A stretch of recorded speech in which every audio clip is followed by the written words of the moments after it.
What's going on, everybody, and welcome to J Sports Seattle.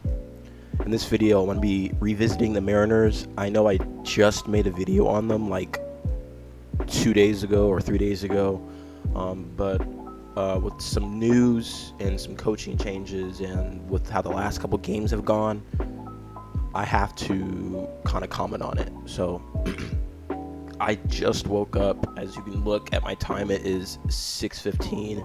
So if my voice sounds whack and you hear my voice crack a lot, it's because I have no water and I'm just doing this on the whim. So forgive me if my voice is an issue this video. I'll try not to make it an issue. But if you like the video, make sure to like, comment, subscribe, and share for more Mariners and Seattle sports content. And without further ado, let's get on with the video. Alrighty, so lately things have been looking up. I know how in my last video I was talking about how like, hey, we put the bat to ball, we're gonna win games. It's true. I mean, obviously we've seen it ourselves. When we score more than 4 runs a game, our pitching staff will take care of the rest. Just put the runs on the board and the pitching staff will take care of it all. So I've actually did a little bit of compiling, and I actually found that including yesterday's game against the Angels, whenever we score 4 or more runs in a game, we are 26-3. 26-3 when we score 4 or more runs in a single game. When we score less than 4 runs a game, we are 5-26. So that just goes to show you of how bad our offense is. I mean, we have more games where we've scored less than 4 runs than scoring 4 or more. So if we can have more games where we score 4 or more runs, we're going to win a lot more games just based off that win record, that record I just mentioned, 26-3. So, I mean, yesterday we scored 9, shut them out. The day before we scored 5. So basically, if we can here is our, I will go to the standings for a second, but here we are. So batting average, we barely improved. Last time when I made the video, we were at a 2.21, we're at a 2.23, but we have shown promise in the past couple games. The last 2 games, we've had more hits than strikeouts, and I saw a stat that anytime that we have more hits than strikeouts in a game, we're 14-2. So just have more hits than strikeouts and score 4 or more runs a game, and you're gonna win. So if we can just get this to like 18th or 17th, just slightly below average, we can take care of the rest. Because I understand what our offensive identity is we go for the long ball. I mean, look at it. We're 9th in the league in home runs, but 3rd worst batting average. So it just that our offensive identity is just go for the long ball, hope your defense clutches up. Simple. That's not sustainable because it's a 162 game season. That doesn't work in a 162 game season. You can't just have one plan and stick to it. Because the other pitchers and other teams, they're going to know what we're doing. They're going to know that we strike out a lot.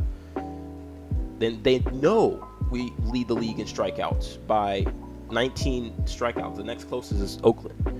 If we can just somehow just steadily drop and just focus on getting on base and hitting the ball, I mean, come on. You guys know this. It's just... But the thing is, I want to talk about the coaching change we made a couple days ago. Right before we had our first Angels game, we fired Brant Brown. And he was the offensive coordinator and bench coach.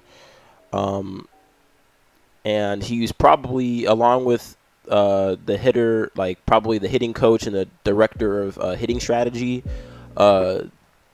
he probably had a lot of say on how the offense went, and that's probably the offense that we're seeing, the low batting average but 9th in the league in home runs, is probably a testament to Brown's work with this team. So if if that is the case, and we go into the game today and we score 5 or more runs again for the 3rd straight game. I know it's the Angels, but we've struggled scoring even 1 run against a bad team. I remember that first Rockies game. That was bad. Lost 2-1. But if we can just blow out teams that we're supposed to blow out, it shows that we're on the right trend. And we have a sort of, I actually did see an article not long ago. Apparently we have the easiest remaining schedule in the MLB. And looking at it, I kind of agree. Like, here.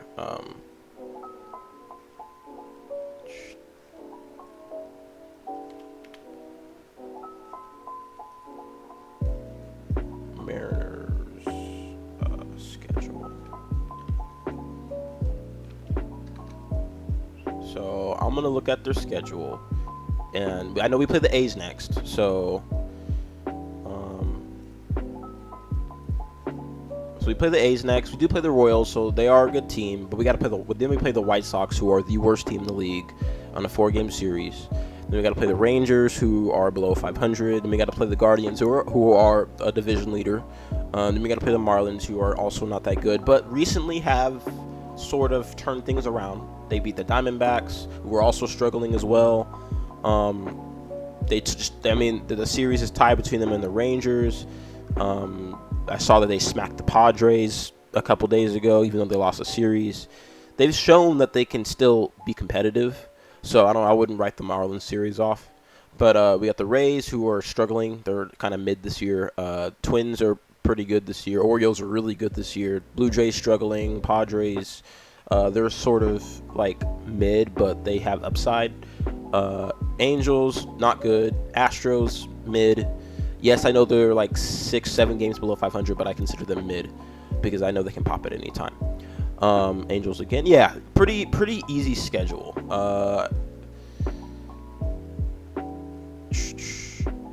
I'm looking at the rest of the schedule going into like August and September. But you got to face the Phillies. The Red Sox are still a good team. The Tigers are mid. Mets are not good. Or I don't know. I don't know how they're doing, honestly. Tigers, yeah. Pirates, Dodgers, Giants, Rays, Angels, A's, Cardinals. So the thing is like, I'm looking too far down into the season, so I don't know how a lot of these teams that are below 500 now are going to look then. Like, for example, the Cardinals, they're only 2 games below 500. By then, they could be above 500. I don't know how the Pirates are doing.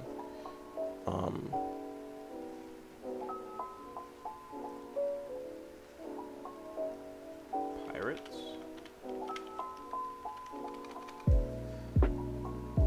Pittsburgh Pirates.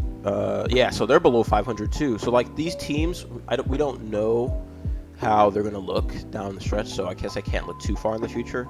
But as of right now, we do have the easiest remaining schedule in the league. As of that I saw, even here, I'll even pull it up. Mariners easiest schedule remaining. Yeah. So the Mariners have the easiest schedule in baseball for the rest of the season. I'm not going to go through that because I just wanted to, corroborate what I was saying. But yeah, here is our standings.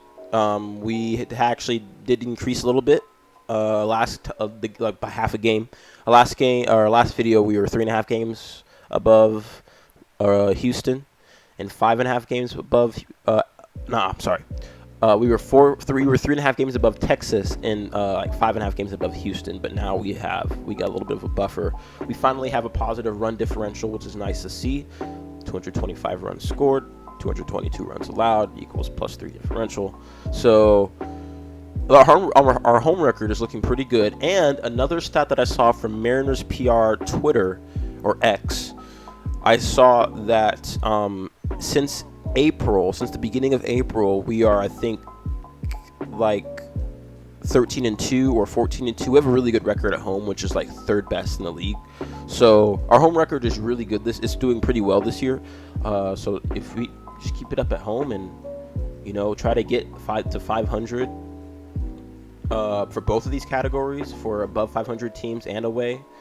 We got to try to get those up because those are the telltale sign of, you know, if you know we can keep up with other teams like the Guardians, like excuse me, like the Yankees, like the Orioles, if we were to face them in a playoff match. So yeah, but there is a scenario where 3 teams from the AL Central make the playoffs, because this is not the same AL Central that we knew last year. This division is good now. You got 3 teams that are already at 30 wins, and the Tigers are not far behind. Obviously, you got the White Sox, but they're irrelevant. So, obviously, but there's also a chance that 3 teams from the AL East could make the playoffs. All I know is that only 1 team from the AL West is making the playoffs this year, and that's going to be the division winner, because none of these teams are even close to. Yeah, so like the Astros, they're 6.5 games behind of the wild card. The Rangers are a little closer at 4. So the same as the division. They're also back from the wild card as well, the same amount of games. So all I got to say is just keep capitalizing on this schedule. Like I said, we face the A's next, so we can't lose games that we shouldn't. Like that Washington Nationals series, we should have won that series. We can't be dropping series like that. We have to win the series that we're supposed to win. And if we do that, and the Astros and Rangers keep taking L's, we're just going to keep building a buffer. We're slowly climbing a buffer. This is the largest lead we've had so far this season. And let's see. Yeah. And then entering yesterday was made history. It's the first time since 2003 that we entered the division, or entered June with, leading the division. So good signs. I mean, we didn't win a division in 2003. In fact, we missed the playoffs that year because, you know, that was part of the 20-year playoff drought. But this is a good sign that maybe things are looking good. Obviously, I'm looking forward to the future. I want us to get a bye because I want us to play in the divisional series. But I know that we are the weakest division leader in, quite frankly, the entire MLB. So, I mean, but I know that can change. There's still a lot of season to play. The Guardians could slip. The Yankees could slip. That could give us, you know, we could have a lot of momentum. We'll see what happens. Still a lot of season to play. We're only at game 61 today. So after today, there's still 101 games to go. So not to panic.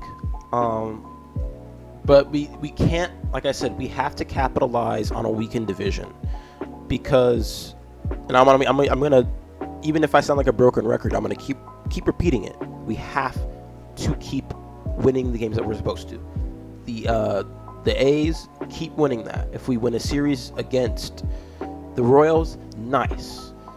But series like the White Sox, the Marlins, the Angels, we have to take 2 out of 1, 2 out of 3. You can't lose a series. You can't drop series like that. So hopefully with the firing of Brant Brown, that kind of helps our offense a bit. So far it's shown promise, but I know it is the Angels, so I got to take it with a grain of salt. We'll see how we do today. If we do it again for the 3rd straight day, then I can see, okay, maybe we're finally making adjustments, and it was Brant Brown. So, but yeah, I think we have. If we can turn it around, oh man, no other team's gonna see this Mariners team, because just think about how elite this pitching squad is. ERA bump up. We were at 9th in the league at ERA. Now we are at 7th. And you know what? I'm going to go over the other stats. Runs allowed. It's probably going to be similar. What the?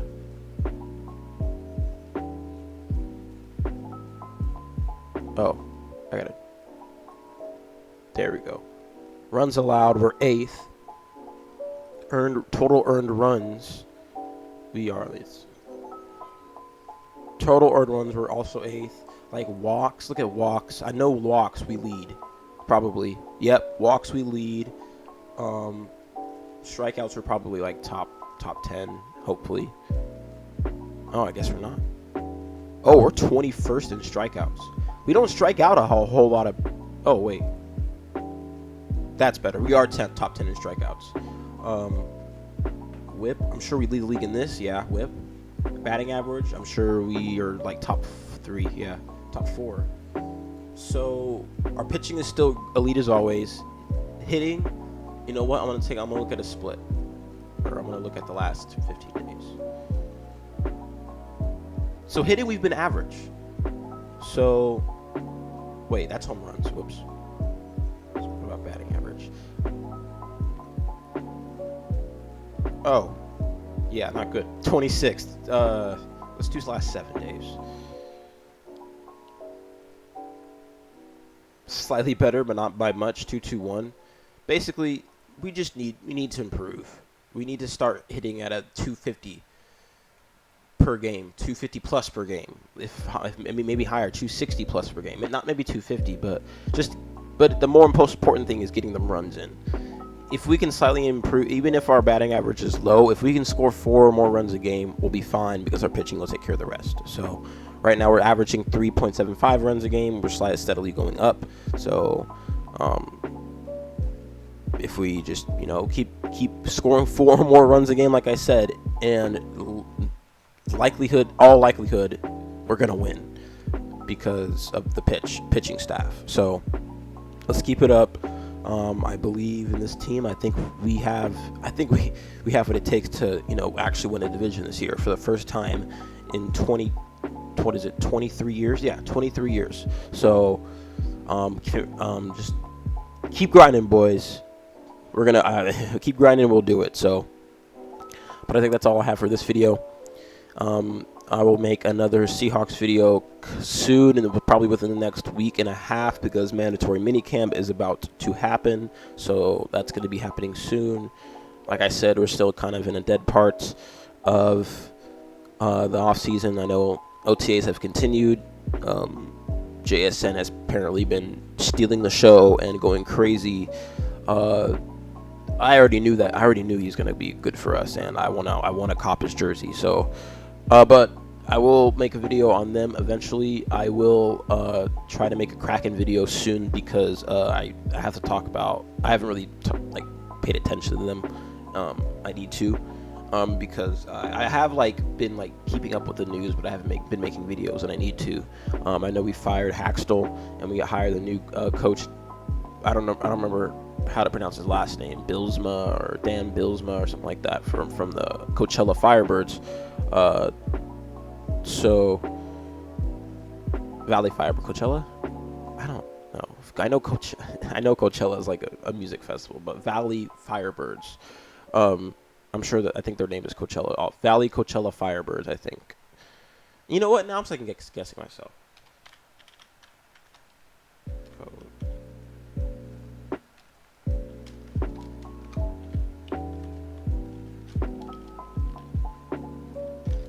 Valley Firebird. You know what?